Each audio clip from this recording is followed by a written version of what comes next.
Hello à tous et bienvenue dans cette nouvelle vidéo de GPSEM.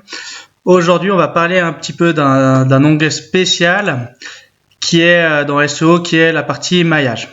Alors, ce qu'il faut comprendre, c'est que déjà, moi, j'ai une vision du maillage un peu, on va dire, simpliste peut-être, mais qui fonctionne bien. Et j'ai eu la chance de faire la formation de Google X avec les frères Perronnet et du coup j'étais assez content parce que la direction où j'allais était plutôt bonne et ils nous ont appris plusieurs choses qui étaient très très intéressantes et on va voir comment j'ai intégré ça. Alors la première chose, c'est que moi, la notion de lien interne, eh bien je vais un peu, on va dire, je fais un peu de façon différente des autres spécialistes. C'est que pour moi, en fait, c'est important d'avoir des liens internes, mais dans le contenu. C'est-à-dire que la navigation du site, moi, je la zappe complètement. Alors, pourquoi je fais ça parce que je le fais pas non plus sans raison. C'est que j'ai remarqué que sur un site internet, avec la vie d'un site internet, les pages deviennent de plus en plus vieilles. Elles vont être de plus en plus loin dans la navigation du site. Et quand on fait des analyses avec Screaming Frog, par exemple, on se rend compte que des pages ont toutes un lien interne via la navigation. Par contre, quand on commence à s'amuser à regarder, contrôler l'indexation des pages, on se rend compte que certaines pages, aux yeux de Google, sont probablement orphelines parce qu'en fait, elles n'ont aucune page indexée dans Google qui fait un lien vers elles. Donc, moi, j'ai décidé que quand je prenais un site internet aujourd'hui, je voulais m'assurer que toutes les pages avaient au moins un lien internet. Donc là, on est interne. Donc là, on est sur un site qui est vraiment tout cassé à moi. Je me permets de se mettre dessus parce que c'est un site que je vais relancer. On va s'amuser un petit peu. Et là, on voit que les pages n'ont pas du tout de lien. Elles sont toutes désindexées parce que le site il est HS. Mais pour notre exemple, ça va très bien. Et donc, toutes les pages là sont comme ça. Alors, refaire du maillage interne sur un site comme celui-ci, il y a près de 2700 pages. Ce serait long, très long, entre 5 et 15 minutes par page, 3000 pages, lourd. Donc, je me suis dit, on va essayer de faire en sorte de gagner du temps. La première étape, ça a été de faire en fait un outil qui fait de la recommandation de liens internes basé sur la sémantique. Pour ça, c'est assez simple, on n'ira pas au bout parce que on va pas tout générer aujourd'hui, mais pour la vidéo, on va s'amuser un petit peu. Donc, quand on lance l'analyse, en fait, on a donc une vectorisation des contenus si ce n'est pas encore fait. Alors, le système vectorise tous les contenus au fur et à mesure du temps. Donc, généralement, c'est assez rapide. Et donc là, il y a un système de maillage interne qui est basé sur plusieurs critères. Bien entendu, le critère premier, c'est la sémantique. Il faut atteindre un certain seuil de similarité pour que ça marche.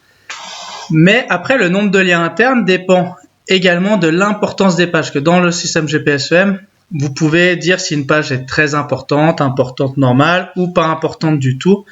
Et donc, le nombre de liens internes que ces pages recevront ne sont pas les mêmes. Et le nombre de liens de ces pages qui sortent sont aussi plus faibles. C'est-à-dire qu'une page de niveau 3, par défaut, va envoyer moins de liens vers d'autres pages qu'une page qui est en niveau 1, tout simplement. Bien entendu, effet démo, on a une petite erreur. L'erreur, en fait, c'est tout simplement que le temps de traitement est plus long qu'une minute. Et c'est un petit bug que je n'ai pas corrigé, mais on va laisser tourner, c'est pas un souci. Donc, ce maillage est fait par rapport aux pages d'importance, bien entendu, mais aussi par rapport aux intentions de recherche auxquelles ces pages répondent. Tout simplement parce qu'une page d'information, si elle fait un lien vers un produit, ça paraît cohérent. Donc une page de divertissement plutôt, voilà, ou d'information, ça pas de souci. Par contre, depuis une page produit, par exemple, donc avec une intention commerciale, transactionnelle derrière, c'est pas tellement logique de faire un lien vers une page de divertissement. Donc en fait, ça prend aussi en compte ça. Et à part si vraiment le matching est très très fort, sinon ce lien n'existera pas. Donc ça, c'est important. Donc ça prend en compte l'importance des pages, la sémantique et les intentions de recherche qu'on lie à nos pages. Une fois qu'on a ça, on a donc après un maillage qui va être fait, qui vont nous proposer des liens à créer ou à supprimer, parce que le score n'est pas suffisamment proche. Attention quand même aussi à une petite chose, c'est que le système bien sûr étudie la sémantique des pages. Si vos pages sont trop faibles, trop courtes en contenu, avec peu de mots, ça ne marchera pas parce que ça ne marchera pas bien parce que tout simplement il n'y a pas assez de mots à analyser, c'est pas super. Donc généralement je conseille de retravailler les mauvais contenus avant de refaire un maillage complet. Une fois qu'on a lancé l'analyse, donc on va avoir un maillage qui se fait. Je vais relancer juste voir si là si c'est terminé. Généralement ça prend 3 à 4 minutes pour refaire le maillage d'un site de 3000 pages. C'est à peu près le temps que ça prend. On va laisser juste tourner.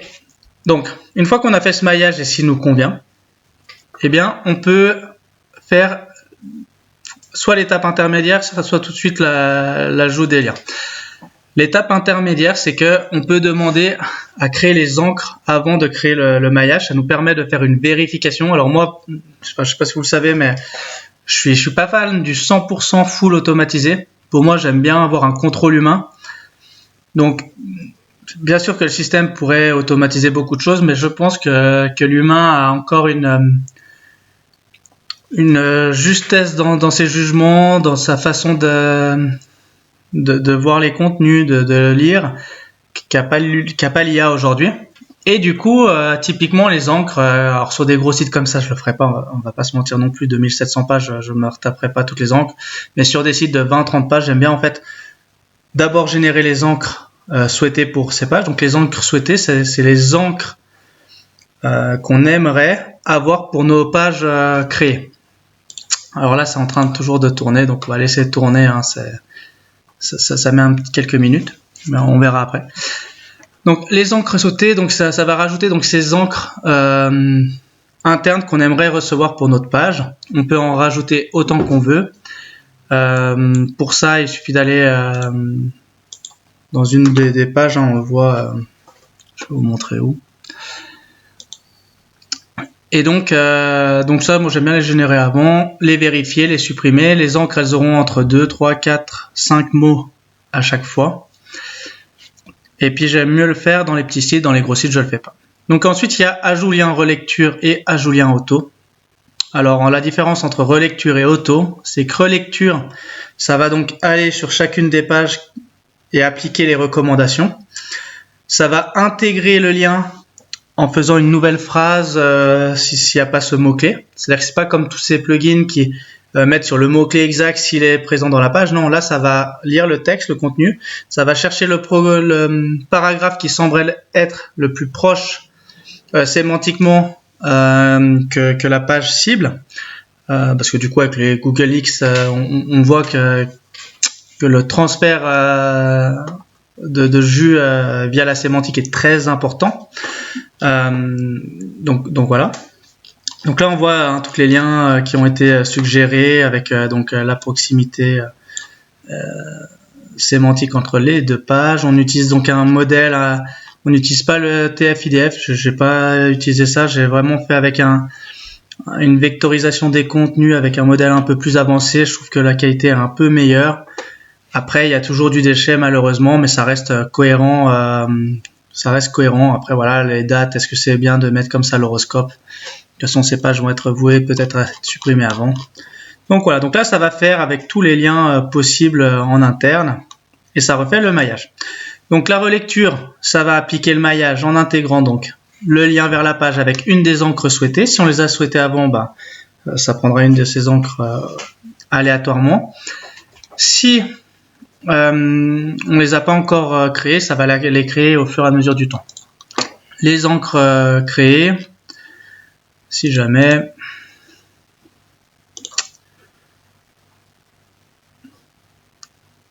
alors hop, bien sûr là le système va bloquer parce que ce site est done, en fait il est en erreur 503, mais sinon ici ça aurait été lire le contenu pour générer des encres. On le fera une prochaine fois pour voir, mais c'est ici que ça se joue. Et donc relecture, ça va nous les faire ça va générer donc le lien interne, mais ça va les mettre dans les pages à relire, elles ne seront pas publiées. Donc il faut relire avant, vérifier que le lien est bien inséré, que la phrase a du sens, que l'encre est ok. Parfois c'est pas super parce que l'encre qu'on a mis, les encres qu'on a mis, elles sont un petit peu trop incitatives, mais dans un bloc de contenu, parfois ça peut être bizarre, donc parfois il faut rajouter 1 ou 2 mots de liaison, des choses comme ça. Donc moi j'aime bien relire quand c'est possible, et sur un site comme ça, il y a le ajouter lien auto. Le ajouter lien auto, en fait, c'est pas que c'est auto le lien, parce que dans relecture c'est aussi automatique. C'est juste que la publication se fait au fur et à mesure du temps. Là il n'y a pas de contrôle, on balance chaque page en ligne comme ça. Alors ça c'est assez cool, ça marche assez bien, mais ça n'empêchera pas que certaines pages seront toujours orphelines. Pourquoi elles sont orphelines? Parce qu'elles sont trop éloignées sémantiquement des autres. On peut se poser des questions donc sur ce contenu. Souvent, ça peut être aussi des pages qui n'ont pas assez de contenu, donc l'analyse est un peu tronquée. Et bien là, il y aura d'autres choses à faire dans ce cas-là. Mais ça fera l'objet d'une autre vidéo sur la partie comment on crée des grappes de contenu autour d'une page, qui est assez sympa également. Une fois qu'on a fait ça, donc on va avoir notre maillage interne qui est refait. C'est assez cool, on a remarqué que ça marchait assez bien. Mais en fait, on a vu deux choses. Donc la première chose, c'est qu'on a vu qu'il y avait des pages orphelines. Et du coup, il faut quand même essayer, si possible, de recréer donc des grappes de contenu. On verra prochainement comment on fait avec l'outil. Ou parfois, deux choses. Soit la page elle est complètement hors sujet, ça arrive aussi. Soit à l'instant T, on va la laisser orpheline. Alors c'est pas une vraie orpheline, encore une fois, je le répète. Mais moi, je la considère comme ça. Et enfin, quand on a un maillage qui est plutôt bien fait, eh bien, il y a une fonction dans GPSEM qui est vraiment issue de cette formation avec les frères Perronnet. C'est cette notion de création de backlink en fonction du maillage. Pourquoi? En fait, dans cette formation, il y a deux choses qu'on a appris. Donc la première, c'est qu'il y a un transfert sémantique qui semble être plus important quand les deux pages de PageRank qui est plus important quand les deux pages sont proches sémantiquement. Ça, c'est ce qu'on a vu. Et on a vu que le jus d'un lien, en fait, il a un nombre, il va se répandre sur un certain nombre de clics après la page, mais c'est pas infini. Donc nous, pour simplifier, on est parti du principe que si un maillage est bien fait, eh bien, les URL qui en découlent vont au moins recevoir de la puissance des liens après 2 clics. Ça nous paraît assez cohérent comme nombre. Et en tout cas, avec les crawls, on le voit relativement souvent quand on fait un bon lien. Toutes les pages à 2 clics de cette page-là, dans le contenu, vont être crawlées. Et donc là, alors bien sûr, là on n'a pas relancé le nouveau maillage, donc c'est avec l'ancien maillage avec beaucoup de pages orphelines, de vraies pages qui n'ont pas de lien. Ce nombre, si on refait le maillage, va en fait beaucoup baisser.